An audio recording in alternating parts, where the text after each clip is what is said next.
Bismillahirrahmanirrahim. Assalamualaikum warahmatullahi wabarakatuh.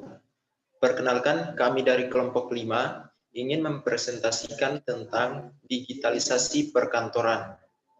Sebelum kami memulai materi, perkenankan kami memperkenalkan anggota kelompok kami. Yang pertama saya sendiri, yakni Abdul Rahman Karim. Yang kedua, Ramdhani Bayu Saputra. Yang ketiga, Ulfa Suminarsari. Yang keempat, Hamidah Zainuddin. Baik, langsung saja ke materi inti yang akan disampaikan oleh saudara saya, Ramdhani Bayu Saputra. Kepada saudara, dipersilahkan.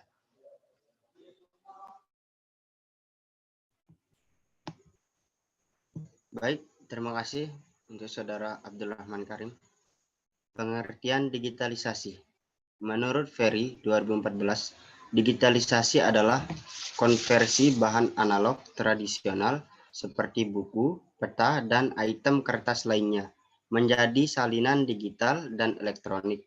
Menurut Kamus Bisnis, bahwa digitalisasi adalah konversi informasi analog dalam bentuk apapun, teks, foto, suara, dan lain-lain, ke bentuk digital dengan perangkat elektronik yang sesuai, seperti pemindai atau chip komputer khusus, sehingga informasi tersebut dapat diproses, disimpan, dan ditransmisikan melalui sirkuit digital, peralatan, dan jaringan.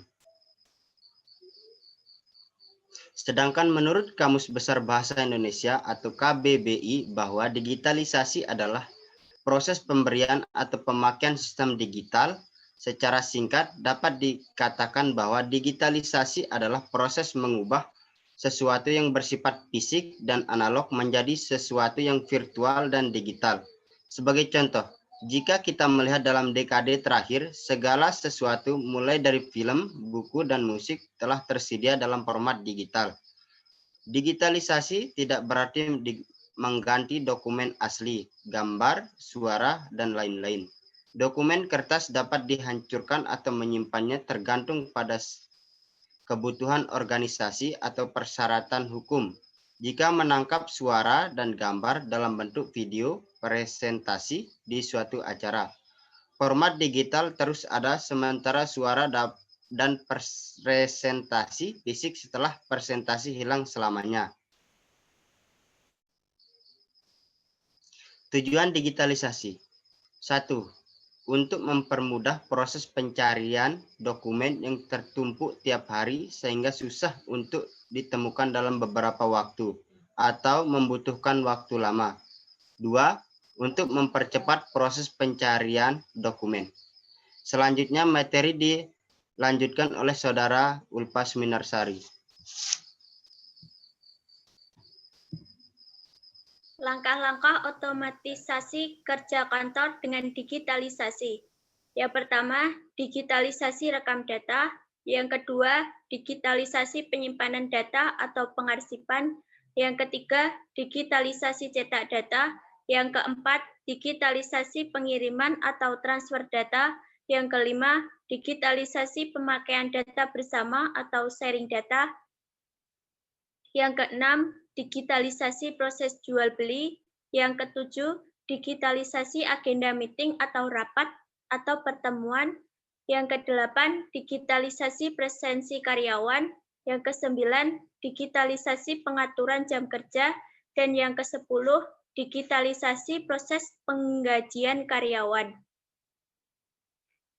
Penjelasan masing-masing langkah otomatisasi kerja kantor dengan digital. Yang pertama, digitalisasi rekam data. Metode penulisan data administrasi yang pada tempo dahulu masih menggunakan tulis tangan, menggunakan buku dan pena, sekarang sudah saatnya digantikan alat teknologi yang canggih yang berbentuk digital, yaitu menggunakan perangkat komputer yang serba canggih. Semakin tinggi spesifikasi komputer yang digunakan, maka semakin banyak pekerjaan yang dapat diselesaikan. Yang kedua, digitalisasi penyimpanan data atau pengarsipan. Metode pembukuan atau pengarsipan data diganti dengan mode digital yang lebih modern dan canggih. Mode digitalisasi dalam bentuk binary menjadi metode paling efektif untuk menyimpan semua arsip dengan rapi dan terstruktur. Mudah dibawa kemana saja tanpa harus kerepotan membawa seabrek arsip fisik kantor. Meskipun data fisik tetap harus ada untuk dokumentasi, penyimpanan data dapat dilakukan menggunakan piranti seperti hard disk internal, USB flash disk, hard disk eksternal, ataupun keping disk. Dengan menjadi alat tersebut tetap baik, maka data dapat terdokumentasi dengan aman. Yang ketiga, digitalisasi cetak data. Proses dokumentasi fisik menjadi proses berikutnya supaya mekanisme kebutuhan kantor dapat terlayani dengan baik. Proses pencetakan dokumen atau data pendukung lainnya menjadi sangat penting. Mengalih fungsikan mesin ketik dengan mesin cetak digital yang lebih modern, tetapi dengan tidak menghilangkannya sama sekali. Mesin ketik lama masih digunakan, tetapi akan lebih baik sebagian proses dokumentasi kantor menggunakan mesin yang lebih canggih dan modern, seperti mesin printer, mesin fotokopi, mesin scan, dan lain sebagainya. Yang keempat, digitalisasi pengiriman atau transfer data menjadi lebih cepat dan mudah untuk melayani kebutuhan dan permintaan data, baik dari dalam atau luar kantor, tidak membutuhkan waktu lama untuk mengirimkan atau mendapatkan data penawaran, perjanjian, atau kesepakatan kerjasama dari kantor kepada rekanan bisnis ataupun kepada konsumen, sehingga transaksi kerjasama dapat cepat terselesaikan. Yang kelima, digitalisasi pemakaian data bersama atau sharing data. Pemakaian data secara berjamaah juga menjadi metode efektif, sehingga kebutuhan akan suatu data dapat cepat terlayani tanpa harus menunggu lama. Dengan metode komputerisasi, maka pemakaian data bersama atau istilahnya sharing data dapat dengan mudah untuk dilakukan. Menggunakan jaringan sederhana, maka koneksi intranet atau lokal dapat terjadi. Nantinya diharapkan jarak ruangan yang berjauhan tidak lagi menjadi kendala untuk saling bertukar data. Selanjutnya, materi akan disampaikan oleh teman saya, Hamidah Zainuddin. Baik, selanjutnya yang keenam yaitu digitalisasi proses jual-beli. Di era kekinian, proses jual-beli tidak selamanya harus dilakukan di pasar secara fisik. Akan tetapi lebih condong menggunakan dunia maya untuk melangsungkan akad atau kesepakatannya. Sampai dengan selesai. Hal tersebut dianggap praktis. Seseorang sambil beraktivitas dapat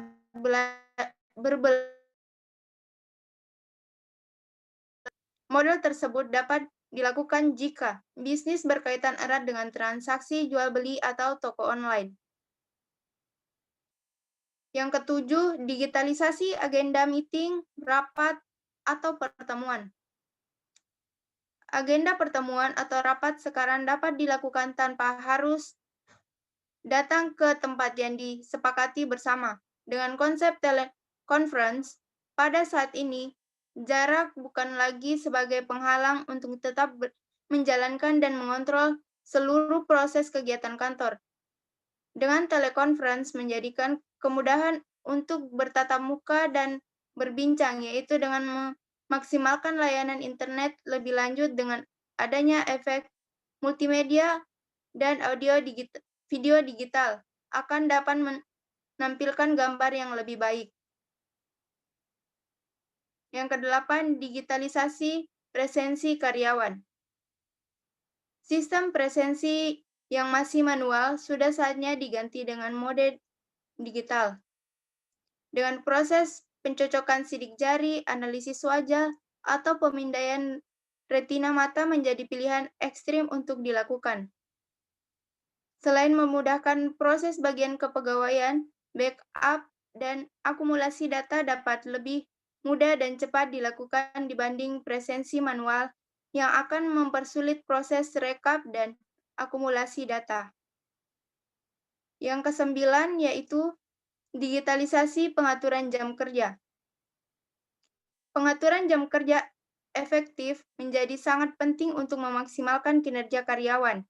Penentuan hari kerja efektif, pengaturan jam masuk dan pulang kantor, beserta waktu jam makan siang menjadi penting. Kita dapat membuat sebuah penanda otomatis. Kapan masing-masing waktu itu tiba secara bergantian, sehingga akan lebih mudah untuk dikenal dan kapan beban kerja masing-masing harus terselesaikan. Dan yang ke-10 yaitu digitalisasi proses penggajian karyawan. Perhitungan masa kerja, presensi kerja, sampai dengan jenjang atau level karyawan menjadi aspek penentu besaran gaji dari masing-masing karyawan. Hal itu akan sangat merepotkan jika harus kita lakukan secara manual, apalagi jika jumlah karyawan tidak sedikit. Maka dirombaklah sistem tersebut dengan konsep otomatisasi digital dengan mode komputerisasi. Sebuah konsep program aplikasi yang lebih mempermudah analisa. Sekian presentasi dari kelompok kami. Waktu saya kembalikan kepada Saudari Abdurrahman Karim sebagai moderator. Demikian presentasi dari kelompok 5. Jikalau setelah ini ada teman-teman yang ingin memberikan pertanyaan, kami siap menanggapi, ataupun jikalau ada teman-teman yang ingin memberikan kritik maupun saran, kami siap menerima. Sekian presentasi dari kelompok 5, lebih dan kurangnya mohon dimaafkan. Assalamualaikum warahmatullahi wabarakatuh.